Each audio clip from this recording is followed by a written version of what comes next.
जय all of you. आज अपन पढ़ाएंगे इलेक्ट्रिक करंट, पूरा प्रैक्टिकली पढ़ाएंगे, कुछ भी नहीं रटवाएंगे। ओके, तो स्टार्ट करते हैं। सबसे पहले एक्सप्लेन करते हैं आपको, फिर थ्योरी करवाएंगे। ओके, तो ध्यान से देखना। सबसे पहले सर्किट में एक बैटरी होगी, क्लियर है। बैटरी क्वेश्चन होता है जनरेट कि सर बैटरी क्या होता है? Combination of cell. एक पॉजिटिव होता है, एक नेगेटिव होता है, एक पॉजिटिव होता है, एक नेगेटिव होता है, एक पॉजिटिव होता है, और एक हमारा क्या होता है? नेगेटिव। ओके, जब भी हमारा करंट स्टार्ट होता है तो पॉजिटिव से स्टार्ट होगा। तो जरा देखना, मैं सर्किट कंप्लीट करता हूं। लेट यहां पे एक वायर लेता हूं, इसको समझना। यहां से हमारा करंट चलना स्टार्ट हुआ। क्वेश्चन ऐसा क्यों होता है समझना। जो चार्ज पॉजिटिव होता है स्लाइटली ग्रेटर होता है नेगेटिव से, बट देखा जाए दोनों की वैल्यू सेम होती है, जितना पॉजिटिव होता है उतना ही नेगेटिव होता है। लेकिन जब सर्किट की बारी आती है तो पॉजिटिव से स्टार्टिंग होती है। इसका मतलब करंट पॉजिटिव से नेगेटिव की तरफ आएगा। क्लियर है? ओके, इसका मतलब नेगेटिव से भी कुछ जाता है, देखना, इलेक्ट्रॉन जाते हैं। इसका मतलब करंट और इलेक्ट्रॉन दोनों की डायरेक्शन हमारी क्या होती है? अपोजिट होती है। क्लियर है? लेट में यहां पे बल्ब लगा सकता था, तो बल्ब लगाओगे तो गिलो हो जाएगा। ओके, अगर मुझे किसी सर्किट में करंट फ्लो करवाना है तो सर्किट कंप्लीट होनी चाहिए। मींस जैसे देखना, ये कनेक्शन हमारा पॉजिटिव से स्टार्ट हो रहा है ना, नेगेटिव पर एंड हो रहा है, तो सर्किट पूरा मींस विथ वायर पॉजिटिव से लेके नेगेटिव तक पूरी कनेक्टिविटी होनी चाहिए। क्लियर है? ओके, तो बात को समझना। मैंने कहा था चार्ज फ्लो हो रहा है। क्या फ्लो हो रहा है? चार्ज। डेफिनेटली चार्ज फ्लो होगा, कुछ ना कुछ टाइम लगेगा भैया। इसी को तो करंट कहते हैं। ओम फॉर फिजिक्स लवर टोको लाइक शेयर। इसका मतलब करंट का फॉर्मूला भी तुम्हें याद करने की कोई जरूरत नहीं। ओके, बात को समझना। मैंने ऑलरेडी कहा था चार्ज हमारा होता है स्केलर, तो डेफिनेटली जो करंट होगा वो भी कैसा होगा? स्केलर। सर इसमें तो डायरेक्शन थी, पॉजिटिव टू नेगेटिव जा रहा था। नहीं मेरे भाई, यहीं पर समझ जाना। भले ही डायरेक्शन है, कुछ ऐसी भी फिजिकल क्वांटिटी होती है जिसमें डायरेक्शन होती है, बट वो हमारी क्या होती? स्केलर होती, क्योंकि इनके पास स्पेसिफिक डायरेक्शन नहीं होती। क्या नहीं होती? Specific direction. क्लियर है बात? ओके, अब देखते हैं इसकी एसआई यूनिट पे बात करते हैं। तो डेफिनेटली चार्ज की एसआई यूनिट कूलाम होती है, और टाइम का हमारा क्या होता है? सेकेंड। इसी को हम बोलते हैं एम्पियर। ध्यान से देखना, इसको रिप्रेजेंट करते हैं कैपिटल ए से। क्लियर है? आगे ठीक है सर, बात समझ में आती है।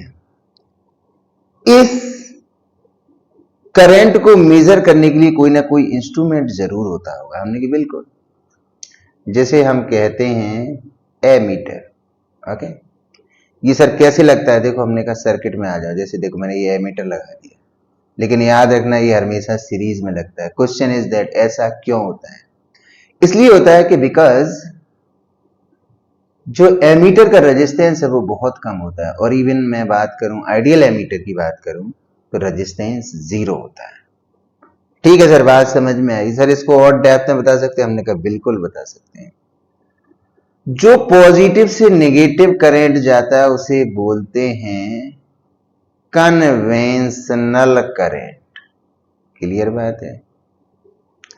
जो नेगेटिव से पॉजिटिव जाता है इसको कहते हैं इलेक्ट्रॉनिक करंट। क्या कहते हैं? इलेक्ट्रॉनिक। लेकिन ये हायर लेवल है, तुम्हारे में इतना जरूरी नहीं है, बट इतना ही समझ लो। एक हमारा कन्वेंशनल करंट होता है, एक इलेक्ट्रॉनिक करंट होता है। तो इतना ही 10th क्लास में इतना ही बहुत होता है। पॉजिटिव टू नेगेटिव, करंट की डायरेक्शन पॉजिटिव टू नेगेटिव होती है, इलेक्ट्रॉन की नेगेटिव टू पॉजिटिव होती है। क्लियर है? कन्वेंशनल करंट अगर आप सीख लेते हो तो तुम्हारे लिए अच्छा है। ओके, थ्योरी में देखते हैं मैंने क्या मेंशन किया हुआ है। तो कहता है थ्योरेटिकली इलेक्ट्रिक करंट है। सबसे पहले definition, rate of flow of charge is called electric current, और it also defined as charge flow per unit time. Already मैंने करा दिया। If Q charge passing through the conductor for time t, then current I equals to Q upon T. Clear है? SI unit of electric current हमने बोल दिया था, अभी बताया था, ampere is equal to coulomb per second. इसी को लिख सकते हैं C पर सेकेंड। ओके, कुछ हमारा इंपॉर्टेंट थिंग्स होती हैं, जैसे हमारा 1 मिली एम्पियर 10 की पावर -3 एम्पियर, इसको देख लेना। 1 माइक्रो एम्पियर 10 की पावर -6 एम्पियर, 1 नैनो एम्पियर 10 की पावर -9 एम्पियर, 1 पिको एम्पियर 10 की पावर -12 एम्पियर। क्लियर है? मैंने बताया था जो करंट को मेजर करेगा उस इंस्ट्रूमेंट का नाम क्या होगा, मैंने कहा एमीटर। क्या होगा? फुल नेम क्या होता है हमने कि बेटा इसका नाम होता है एम्पियर मीटर। क्या होता है? Ampere metre. स्पेलिंग में ध्यान देखना है, METRE, बट यहां लिखोगे TER। समझ रहे हो बात को? Okay. is a device which is used to measure electric current in the circuit. It is clear? Okay, next thing is there. A good emitter must have negligible resistance. मैंने कहा था जो एमीटर हमारा अच्छा होगा, जितना अच्छा होगा उसका रेजिस्टेंस अप्रॉक्स 0 के बराबर होगा, whereas an ideal emitter have a zero resistance. It is clear? Okay. Ammeter always connected in series combination in the circuit. Already मैंने आपको बता दिया। क्लियर है?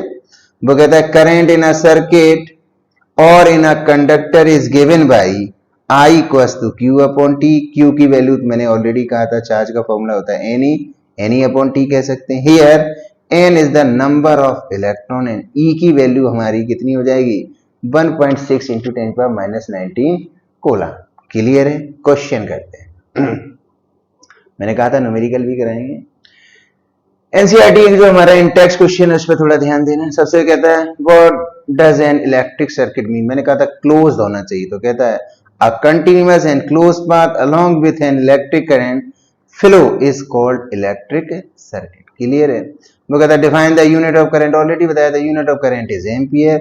If 1 coulomb of charge flow through any cross section of a conductor in 1 second, this is I equals to Q upon T। Okay, और question की अपन क्या करते हैं? प्रैक्टिस करते हैं। जस्ट लाइक छोटे छोटे क्वेश्चन है। जस्ट लाइक क्वेश्चन नंबर 1 है, मुझे करंट की वैल्यू फाइंड आउट करनी है। मान लो Q मैंने दे दिया आपको 16 कूलम और टाइम दे दिया मैंने 4 second. What is the value? तो शायद I इक्वल्स टू क्या लगा दोगे? Q upon T।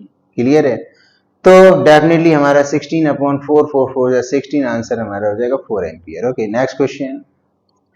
अगर मैंने नंबर ऑफ इलेक्ट्रॉन दे दिया आपको 10⁻20, ओके, करंट पूछा गया। क्लियर है? और टाइम दे दिया मैंने 2 सेकेंड। क्लियर है? तो definitely current formula is I equals to Q upon T। Q equals to हमारा हो जाएगा NE अपॉन T। N की वैल्यू 10⁻20 मल्टीप्लाई कर दो 1.6 इंटू 10 की पावर 19 डिवाइड बाई 2। तो यहाँ पे जो कैलकुलेशन बनेगी वो जरा ध्यान देना। तो ये 20 पॉजिटिव है, ये 19 क्या नेगेटिव, तो यहाँ 10 बचेगा, यहाँ 1.6 बचेगा 2। तो डेफिनेटली ये 16 डिवाइड बाई 2 कट जाएगा, 2 8 या 16, this is 8 ampere. Okay, same as ऐसी बहुत सारे क्वेश्चन बनते हैं, नॉर्मल कैलकुलेशन पर बनते हैं। इसमें कोई भी डाउट हो आप कमेंट में बताना। Thank you for watching.